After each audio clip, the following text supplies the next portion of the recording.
आपणा पाळीके नाही ते संतांचं जीवन हे माणसाच्या जीवनासारखं नाही. समुद्र नदी नव्हे पैजा पाषाण म्हणून आहे लिंगा. संत नव्हते जगा माणसाच्या सारखे. संत दिसायला माणसासारखे आहे पण संतांचं दिसणं माणसासारखं आहे पण असणं मात्र संतांचं माणसासारखं नाही. संतांच्या संगतीत जीवाचं कल्याण आहे. एक पोरगा रडत होता आणि बाहेरून जाणाऱ्या माणसानं त्याच्या आईला विचारलं तुमचा पोरगा का रडतो. त्या आईनं सांगितलं काल पोळ्याचा सण झाला याला पुरणपोळी केली. यानं पुरणपोळी आयुष्यात पहिल्यांदा खाल्ली. हे रोजच पुरणपोळी मागायला लागलं म्हणे. कुठून आणायची पुरणपोळी. बाळा आपली परिस्थिती नाही पुरणपोळी दररोज बनवावी अशी.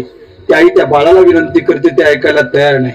रस्त्याने चालणाऱ्या सद्गृहस्थांना सांगितलं तुमच्या पोराला जर पुरणपोळी एवढी आवडत असेल ना एक काम करा मी तुम्हाला पत्ता देतो त्या पत्त्यावर तुमच्या पोराला घेऊन जा.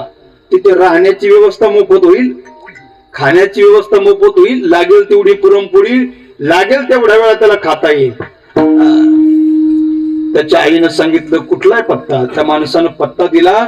त्या आईनं त्या मुलाला आपल्या सोबत घेतलं आणि सोबत घेतल्यानंतर एक त्याची संदूक पेटी घेतली. आता आम्ही आळंदीला संस्थेमध्ये होतो ना तर एक आमची संदूक पेटी असायची लोखंडाची. आमच्या संदूक पेटीत काय होतं आरसा होता कंगवा नव्हता कारण भांग पडायचा विषय नव्हता चप्पीच. एक आरसा होता एक बुक्याची डबी होती मराठी व्याकरणाचं पुस्तक होतं पखवाजाच्या बोलाची 100 पेजेस वही होती. एक दोन धोत्र बस आमचा एवढा संसार. ते लागतं तिथं 10 रुपयाची कुलूप कमरेला चावी. अशी पेटी घेऊन ती माय आपल्या लेकराला घेऊन निघाली कुठे मिळालेल्या पत्त्यावर. आणि तो पत्ता होता पैठणच्या शांती ब्रह्मनाथांच्या गावचा. आता नाथ महाराजांच्या संस्थेत घेऊन गेले ते.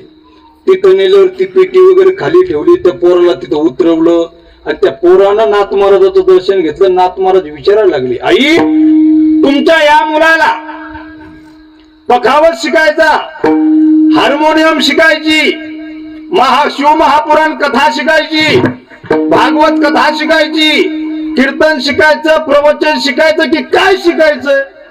विचारसागर शिकायचं भंडारकर शिकायचं की पंचदशी शिकायची. ते विचारसागर पंचदशी म्हणलं ते मला आई चल आपलं घरी तेच बरं होतं. इथं काय आलं त्या आईनं सांगितलं बाबा तुमचा पत्ता यासाठी मिळाला तुमच्याकडे आमच्या पोराला फक्त पुरणपोळी खाण्याकरता मी घेऊन आले.